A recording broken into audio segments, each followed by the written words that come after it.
This podcast is part of the Deluxe Edition Network.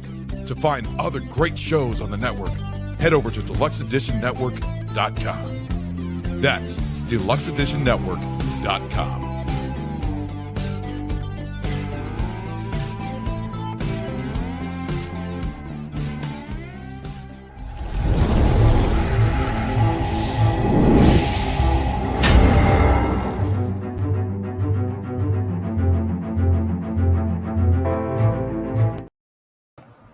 Hello, everyone. Welcome back to another amazing episode of the Stephen Gervais and Friends podcast, part of the Deluxe Edition Network. And if you're looking for other great podcasts on the network, like ours, go check out the May podcasts of the month, which are The Real Drunks and Horsing Around. And if you go on the website, you'll find many other great ones, too. That's deluxeeditionnetwork.com. Thank you. And today we are talking about the 1996 direct-to-video sequel to the original comedy horror film Tremors. This is Tremors.2 Aftershocks that we're going to be talking about. Hold on one second. I got to switch some stuff around. Hopefully. Okay, we're good. But yeah, we're talking about Tremors.2 Aftershocks. Tremors.2 Aftershocks is a 1996 direct-to-video sequel to the comedy horror film Tremors. In the sequel, the character of Earl Bassett, returning from the first film, is hired to deal with the subterranean Graboid infestation at a Mexican oil field.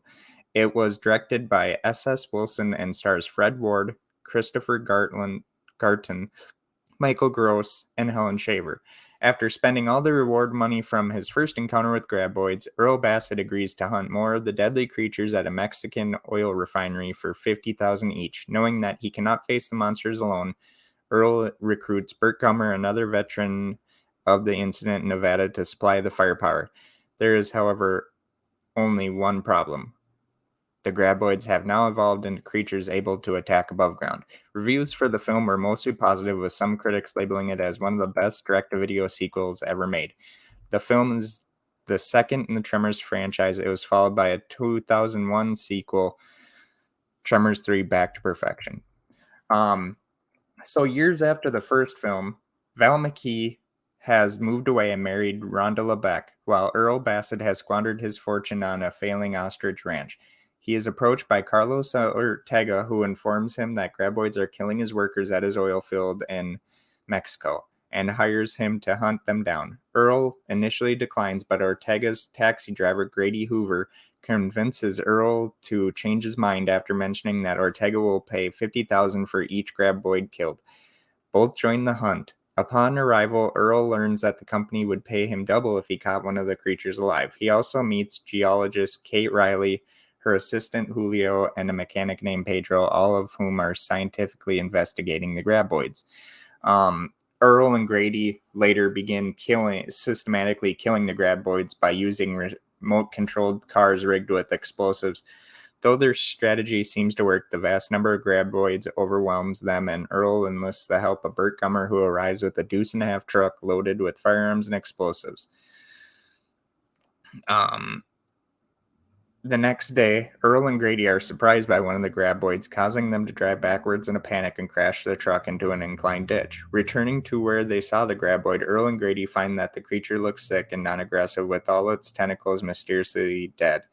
Realizing they have one of the creatures alive, which Ortega offered $100,000 if accomplished, they call Pedro to come pick them up along with the Graboid. However, the Graboid there begins making horrific and painful sounds and is soon found dead with a huge hole torn open into its body. They see Pedro's truck approaching from the distance, but it suddenly stops, prompting Grady and Earl to investigate and discover the truck's destroyed engine as well as Pedro's remains. They make their way to a nearby radio broadcasting building, which has similarly been destroyed, only to be met by a strange bipedal Graboid-like creature. Earl successfully kills one as it charges him, but the two flee in a car when they had found as more of the creatures arrive. Meanwhile, Bert's truck is ambushed by a pack of these new creatures while returning to base. The next morning, Kate is trying to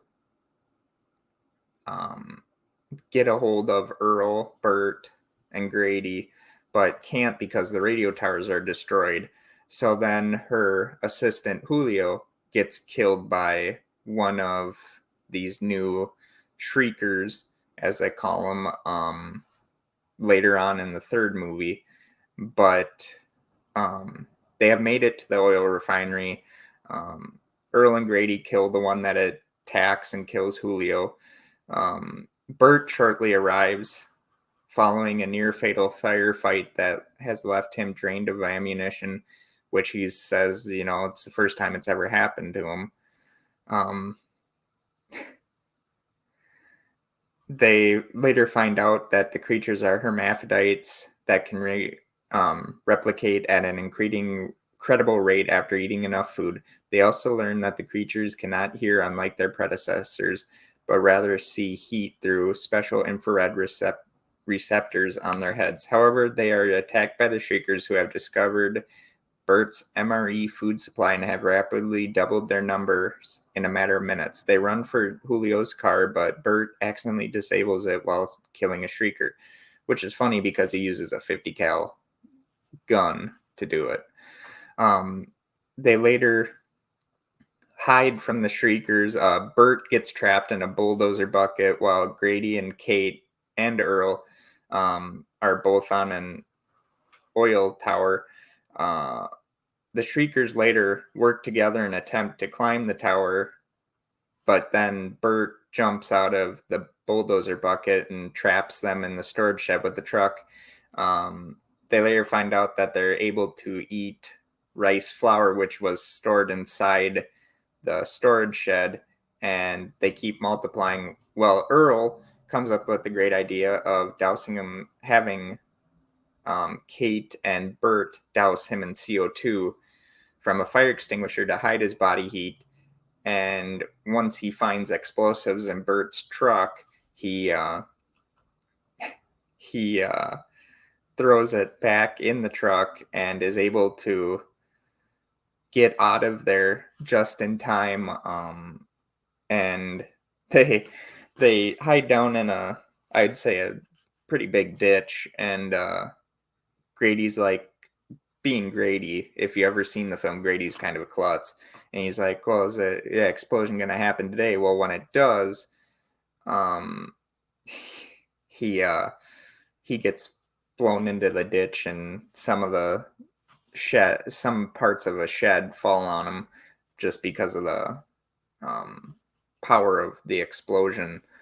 And the film ends with Earl and Kate deciding they want to start dating, I guess, or it's implied. And then Grady says, Earl, we should open our monster themed theme park due to the money that Ortega now owes them, including how much money they're going to get from the Shreikers. And that's how the movie ends. A lot of people liked this movie. It was direct to video and was pretty weird that they wanted to do that, seeing as how the first one, yeah, I could understand, probably didn't do as well as what they would hoped of, but still, it was pretty good. And the one glaring omission is that you don't have Earl's best friend Val in here. It's later explained that he had moved away with Rhonda after they got married. It was actually attributed to Kevin Bacon not wanting to be a part of a video-on-demand movie, which it wasn't going to be at first. It was actually going to be in theaters, but he ultimately turned it down so that he could do Apollo 13, because he ultimately thought, well, hey, maybe at first, before the scheduling must have came out for both movies, he thought he could do both. But I think once he found out that, maybe it was going to direct to video or something, he opted out of it, which is fine. He's kind of missed in the movie. Grady's kind of aloof at sometimes and kind of that person that you hope gets eaten by a graboid in a couple of the scenes. But yeah, it became a directed video movie and did really well. I like that they were able to at least get Fred Ward and Michael Gross back for Earl Bassett and Burt Gummer. And they kind of built around that. They introduced Grady, they introduced Kate, even though Grady and Earl are only mentioned in the third movie. Um, you never really hear what happened with Earl and Kate. Maybe they got married somewhere along that third movie, after the second and to the third movie. Who knows? But yeah, a lot of the other characters are pretty much throwaway other than Earl, Burt, Grady, and Kate. So it would have been nice to have both Kevin Bacon and Reba McEntire in there. And the reason why Reba McEntire didn't return for the sequel is because she was just, she was on a major singing tour because she's a country singer. So that kind of shot all those ways. And I think another reason why I went to direct to video was because it had to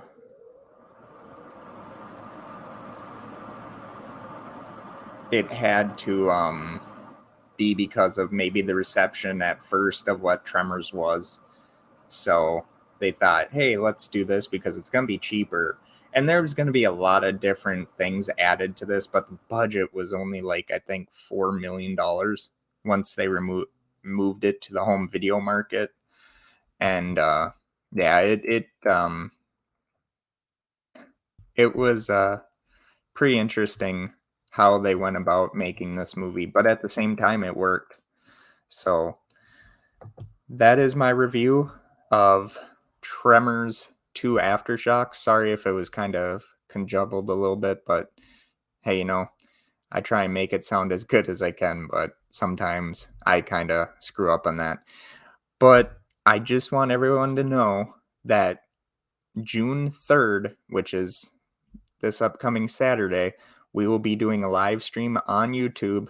It'll be me, Kyle Curtis Flett from Flett's Movies and Pulp Culture 13, Mark and Brian. Well, I know Mark will do it. Brian may or may not. I'm hoping he does because it would be cool to have Brian back on the show.